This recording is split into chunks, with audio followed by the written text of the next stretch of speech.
ইংরেজি শিখতে যাচ্ছেন কিন্তু ইংরেজির একটা রোড ম্যাপ পাচ্ছেন না। কিভাবে আপনি ইংরেজি শেখাটা শুরু করবেন? আমি আপনাকে ১ম এ বলব আপনার একটা কনসিস্টেন্সি দরকার। যেই কনসিস্টেন্সি আপনাকে শিখতে সাহায্য করবে। সেই কনসিস্টেন্সিটা কি? আপনি ১ম এ নিজেকে প্রশ্ন করেন যে আমি ইংরেজি কেন শিখব? এটা হচ্ছে নাম্বার 1।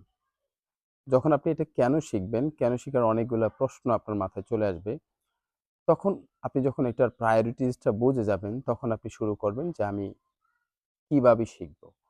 তো কিভাবে শিখতে হলে আপনাকে অনেক বেশি হয়তো প্রেশার আসবে। কিন্তু আসলে প্রেশারের কিছু না।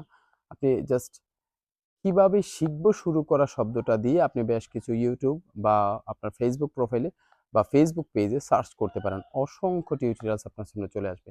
তো ওখান থেকে বেশ কয়েকটা টিউটোরিয়ালস আপনি দেখতে পারেন। দেখলে হয়তো আপনার জন্য এটা অনেক বেশি বেটার হবে। তখন আপনার রোড ম্যাপ যেটা খুঁজতেছিলেন সেটা আপনার জন্য অনেক সহজ হয়ে যাবে।